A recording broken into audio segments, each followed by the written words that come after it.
Aku tidak menemukan jalan lain yang lebih kuat bagi umat ini kecuali menjadikan Yazid penggantiku, ujar Muawiyah bin Abu Sufyan. Kalimat ini menandai ambiarnya konsep syuro menjadi monarki herediter. Sejak saat itu, sejarah Islam memasuki babak baru, yakni kepemimpinan bukan lagi hasil musyawarah umat, melainkan warisan keluarga. Tampuk kepemimpinan negara diturunkan berdasar garis nasab. Dari sinilah banyak sejarawan menilai, ruh keadilan dan keterbukaan ala Khulafaur Rasyidin bergeser ke arah kekuasaan dinasti. Jauh berbeda dengan masa Khulafaur Rasyidin, 632-661 Masehi. Era itu disebut sebagai masa emas ketika kepemimpinan Islam tidak diukur dari darah, keturunan, atau kekayaan, melainkan dari integritas, iman, dan kepercayaan publik. Abu Bakar, Umar, Utsman, dan Ali tidak lahir dari sistem kerajaan. Mereka lahir dari sistem nilai, bukan sistem darah atau nasab. Yuk, jangan kemana-mana. Kita jernihkan di sini. Khilafah Rashidah yang berdiri di atas asas syuro.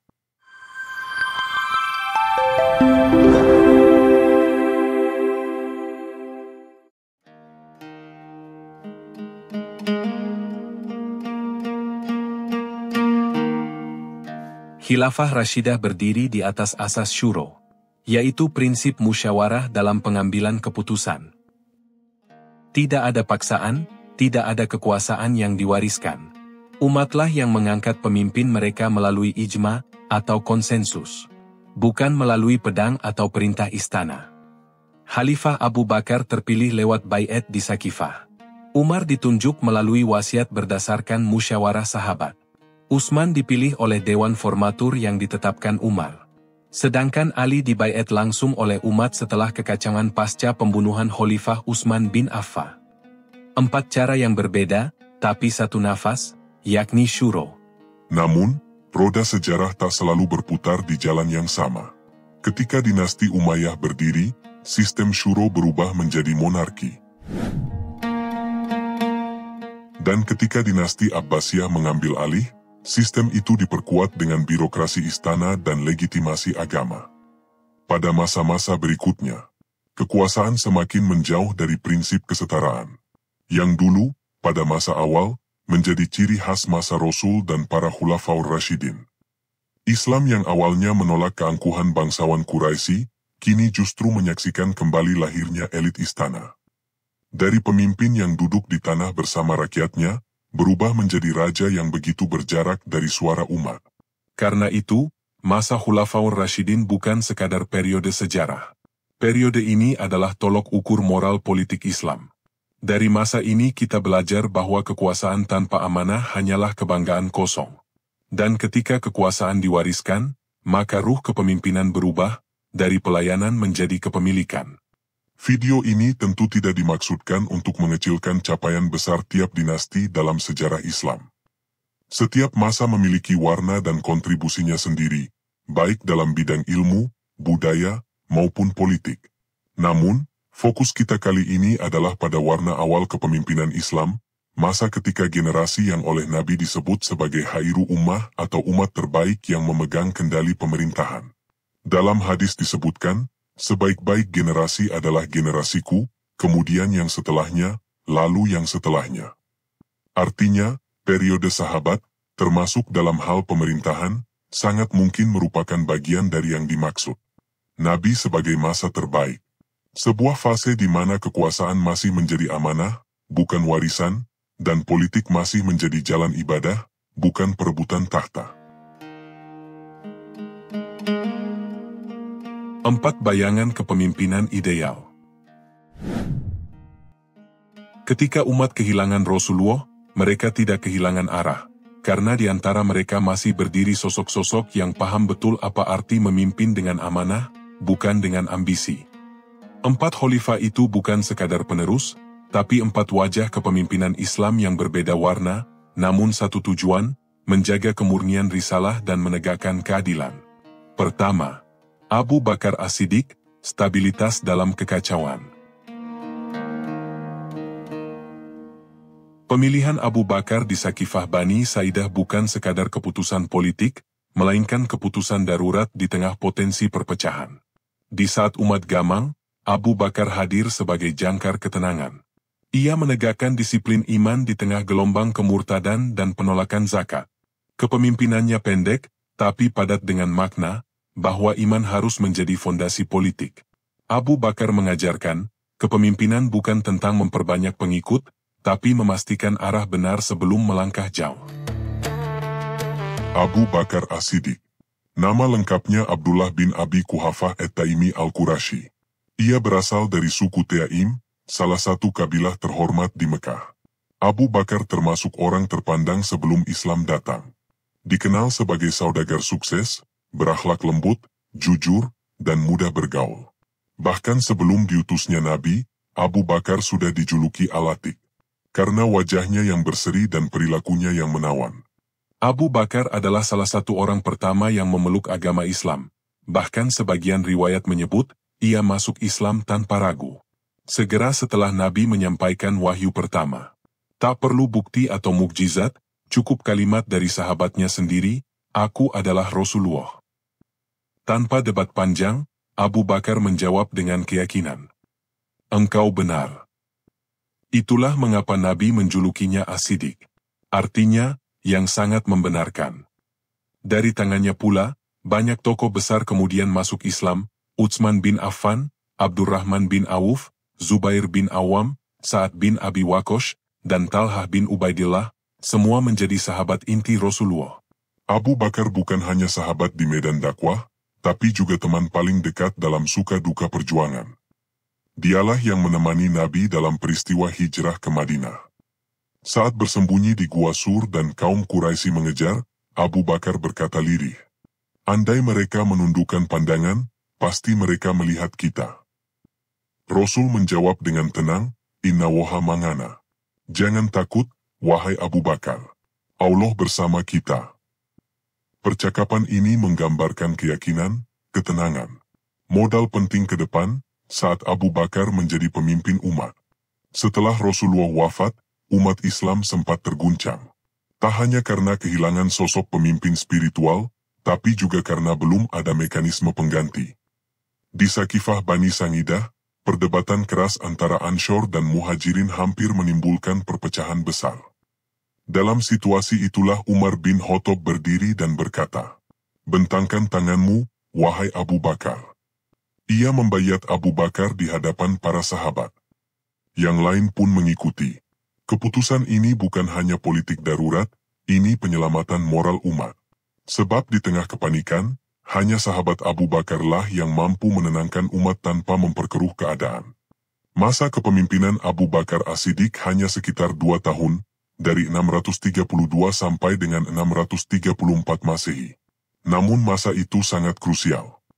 Umat Islam baru saja kehilangan Nabi, dan berbagai kabilah di Jazirah Arab mulai melepaskan bayat mereka. Ada yang murtad, ada yang menolak membayar zakat, bahkan ada yang mengaku Nabi baru seperti Musailamah Al-Kadzab. Abu Bakar berdiri teguh. Ia menolak kompromi. Demi Allah, seandainya mereka menolak memberikan seutas tali unta yang dulu mereka serahkan kepada Rasulullah, aku akan memeranginya. Dengan ketegasannya, Islam terselamatkan dari perpecahan. Perang melawan kaum murtadin dan penolak zakat, yang dikenal sebagai Harb Ar-Riddah, berhasil menegakkan kembali otoritas pemerintahan Islam yang sah. Selain menegakkan stabilitas politik dan iman, Abu Bakar juga melakukan langkah besar lain, mengumpulkan mushaf Al-Quran. Setelah banyak penghafal Al-Quran gugur dalam Perang Yamamah, Umar mengusulkan agar ayat-ayat yang terserak dikumpulkan. Abu Bakar menyetujui dan menunjuk Zaid bin Sabit memimpin tim kodifikasi. Langkah ini menjadi pondasi utama bagi kesatuan teks Al-Quran di kemudian hari. Membangun sistem administrasi awal negara Islam. Meski sederhana, ia mulai menata gaji tentara, pembagian Baitul Mal, dan diplomasi dengan negeri-negeri tetangga. Menyiapkan ekspedisi ke Syam. Ia mengirim pasukan ke perbatasan Romawi, yang kelak menjadi cikal bakal penaklukan besar di masa Umar. Selain 3 hal tersebut, capaian terbesarnya bukan pada ekspansi wilayah, melainkan pada menjaga arah. Di tengah badai krisis, Sayyidina Abu Bakar tidak mencari kejayaan politik, ia memastikan umat tetap berdiri di atas pondasi iman. Banyak sahabat menyebut, kelebihan Sayyidina Abu Bakar dibanding yang lain adalah ketenangan hatinya. Ia tidak sekeras Umar, tidak sekaya Utsman, tidak seilmiah Ali, tapi ia punya satu hal yang tak dimiliki siapapun, keyakinan total tanpa syarat. Ketika banyak orang mencari bukti, Abu Bakar hanya butuh satu kalimat dari Rasul, "Aku adalah utusan Allah." Dan itu cukup untuk ia perjuangkan hingga titik terakhir. Umar bin Khattab, ketegasan yang membangun peradaban. Jika Abu Bakar adalah jangkar di masa badai, maka Umar adalah layar yang membentang saat angin sejarah mulai berhembus. Ia datang dari keturunan Bani Adi, salah satu kabilah Quraisy yang disegani. Umar bin Khattab berperawakan tinggi besar, berwibawa, dan memiliki keberanian yang tinggi. Perihal keberaniannya ini sangat terkenal, bahkan sebelum memeluk Islam. Umar masuk Islam setelah mendengar bacaan surah Toha dari rumah adiknya, Fatimah binti Khattab. Peristiwa itu mengubah arah hidupnya, dari penentang keras menjadi benteng dakwah Islam. Keislamannya disebut oleh para sahabat sebagai titik balik, karena sejak itu umat berani menampakkan diri secara terbuka. Sebagai khalifah kedua, Umar menata pemerintahan dengan struktur yang rapi dan sistematis, sesuatu yang belum dikenal dalam fase Abu Bakar. Ia membentuk diwan, semacam departemen administrasi, menata sistem pajak, mendirikan Baitul Mal, dan membuat kalender Hijriah. Capaian terbesarnya bukan hanya pada perluasan wilayah yang meliputi Persia dan Bizantium, tetapi pada lahirnya ruh negara dengan landasan hukum Islam. Ia bukan sekadar menaklukkan negeri, tapi menaklukkan sistem. Ketegasan Umar sering disalahpahami sebagai kekerasan. Padahal, di balik nadanya yang keras, tersimpan keadilan yang mendalam. Ia tidak segan menegur pejabat, bahkan dirinya sendiri, bila ada potensi zalim. Ketika suatu hari seorang rakyat menegurnya di tengah mimbar, Umar menjawab, "Tidak ada kebaikan dalam kalian bila kalian tidak berani menegurku. Dan tidak ada kebaikan dalam diriku bila aku tidak mendengarkan teguran itu." Umar mengajarkan bahwa kekuatan sejati bukan di tangan, tapi di hati yang jujur terhadap amanah. Ia membangun struktur, menegakkan disiplin, dan menjadikan keadilan sebagai ruh kekuasaan. Utsman bin Affan, lembut tapi teguh di tengah badai fitnah. Jika Umar menegakkan sistem dengan ketegasan, maka Utsman memeliharanya dengan kelembutan. Utsman bin Affan berasal dari Bani Umayyah, keturunan bangsawan Quraisy yang terpandang dan dihormati karena hartanya, akhlaknya, dan kehormatannya. Masuk Islam lewat dakwah Abu Bakar, dan termasuk di antara As-Sabiqunal Awalun, golongan pertama yang beriman. Dari awal, Utsman bin Affan dikenal sebagai sosok dermawan tanpa pamrih. Hampir setiap momentum besar dalam perjuangan Islam, namanya tercatat. Mulai dari membeli sumur Raumah untuk kaum muslimin, membiayai pasukan Tabuk, hingga membebaskan banyak budak di masa awal Islam. Saat diangkat menjadi khalifah, Utsman sudah berusia lanjut. Namun, di bawah kepemimpinannya, Islam mencapai masa kemakmuran dan perluasan wilayah paling luas sepanjang Khulafaur Rasyidin. Pada masa inilah Angkatan Laut Islam pertama dibentuk, dan ekspansi ke wilayah Afrika Utara serta Armenia dimulai. Namun, di balik kejayaan itu, benih perpecahan mulai tumbuh. Utsman dikenal terlalu lembut terhadap keluarganya, terutama kerabat dari Bani Umayyah, yang kemudian memicu kecemburuan dan fitnah. Padahal, banyak kebijakan dibuat bukan karena nepotisme, melainkan karena kepercayaannya terhadap kompetensi mereka. Tapi sejarah tidak selalu membaca niat, ia hanya mencatat akibat. Ketika gelombang fitnah datang, Utsman memilih diam. Ia tidak mengangkat senjata melawan pemberontak yang mengepung rumahnya. Ia berkata, "Aku tidak ingin darah kaum muslimin tertumpah karena aku." Dan pada akhirnya, Khalifah Utsman bin Affan wafat dalam keadaan membaca mushaf Al-Quran. Capaian terbesar kekhalifanan Utsman bukan hanya pada perluasan wilayah, tapi pada penyatuan mushaf Al-Quran. Meneguhkan standar bacaan dan penulisan Al-Quran yang kita kenal hingga hari ini. Ali bin Abi Tholib, hikmah di tengah retaknya persaudaraan. Jika Abu Bakar menenangkan badai, Umar membangun sistem, dan Utsman menebar kemakmuran, maka Ali bin Abi Tholib adalah khalifah yang berdiri di tengah reruntuhan persaudaraan. Ali bin Abi Tholib adalah sepupu sekaligus menantu Nabi, berasal dari Bani Hashim, keluarga yang sama dengan Rasulullah. Ia adalah orang pertama dari kalangan anak-anak yang memeluk Islam. Ali bin Abi Tholib dididik langsung oleh Nabi sejak kecil, tumbuh dengan akal yang tajam, hati yang lembut, dan keberanian yang luar biasa. Dalam sejarah jihad, namanya melegenda. Pedangnya, Zulfikar, menjadi simbol keberanian Islam awal. Ali bin Abi Tholib tidak pernah mundur di medan perang, dari Perang Badar hingga Khandaq. Tapi kepemimpinannya tidak diuji di medan perang luar, melainkan di medan batin politik internal umat.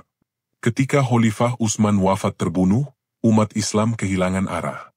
Ali menerima jabatan khalifah bukan karena ambisi, tapi karena dorongan moral untuk mengembalikan marwah keadilan. Namun, sejak awal, pemerintahannya berdiri di atas retakan yang dalam, banyak sahabat besar tidak sejalan dalam cara menyelesaikan tragedi Utsman. Terjadilah dua perang saudara pertama dalam sejarah Islam. Perang Jamal melibatkan Sayyidah Aisyah, Talha, dan Zubair, sahabat-sahabat besar yang pernah berjuang bersama Nabi. Lalu perang Siffin antara Ali dan Muawiyah, gubernur Syam yang menuntut keadilan atas darah Utsman. Ali berdiri di tengah badai yang tak mungkin dimenangkan secara politik. Setiap pedang yang terhunus kala itu, meneteskan darah saudara sendiri. Tapi meski dunia politiknya runtuh, Ali tidak kehilangan arah moral. Ali bin Abi Tholib menegakkan prinsip hukum, menolak kompromi dan tetap hidup sederhana di tengah gemerlap kekuasaan yang mulai berubah rupa. Ia berkata, "Dunia ini tidak berarti bagiku, lebih rendah dari selembar daun yang dikunyah belalang, kecuali jika dengan itu aku bisa menegakkan kebenaran." Khalifah Ali bin Abi Tholib berakhir tragis. Dibunuh saat sedang sujud di mihrab, oleh orang yang mengaku paling taat dalam beribadah. Tapi justru disitulah kemuliaannya, beliau wafat dalam ibadah, di tengah kejujuran, bukan di atas singgasana kekuasaan. Politik bisa retak, umat bisa berselisih, tapi hikmah tetap abadi. Karena kepemimpinan sejati bukan soal menang atau kalah, tapi soal menjaga nurani agar tetap berpihak pada kebenaran, bahkan ketika semua berbalik arah. Empat khalifah itu, Abu Bakar, Umar, Utsman, dan Ali, bukan sekadar nama dalam panggung sejarah. Mereka adalah empat bayangan terang yang membentuk siluet ideal kepemimpinan Islam. Di tangan mereka, kekuasaan bukan alat untuk berkuasa, tapi sarana untuk menjaga amanah. Politik bukan seni mengatur manusia, tapi ibadah mengembalikan manusia kepada nilai-nilai langit. Namun setelah mereka tiada, sejarah bergeser. Kekuasaan yang dahulu dipilih lewat syura berubah menjadi warisan keluarga. Amirul Mukminin berganti menjadi raja di raja. Muawiyah, yang di masa sahabat dikenal cerdas dan diplomatis, menandai babak baru. Politik Islam tak lagi semata-mata soal amanah, tapi juga strategi, warisan, dan dinasti. Sejak itu, dunia Islam berjalan dengan wajah baru, masih ada kemajuan, masih ada kejayaan, tapi kehilangan kesederhanaan moral yang dulu menjadi ruhnya. Dinasti Umayyah, dinasti Abbasiyah, hingga Ottoman, semuanya membangun peradaban besar. Namun, bayang-bayang Khulafaur Rasyidin selalu menjadi tolok ukur, bukan tandingan. Mereka 4 orang, tapi menorehkan jejak yang lebih panjang dari umur ribuan raja. Karena yang mereka tinggalkan bukan istana, melainkan keteladanan. Mereka membuktikan bahwa sebuah peradaban tak pernah lahir dari kemewahan, tapi dari kejujuran. Dan bahwa kekuasaan, tanpa iman, hanya akan menjadi istana tanpa cahaya. Kini, setiap kali kita bicara tentang politik Islam, sebenarnya kita sedang mencari bayangan mereka. 4 khalifah yang menyalakan pelita sejarah.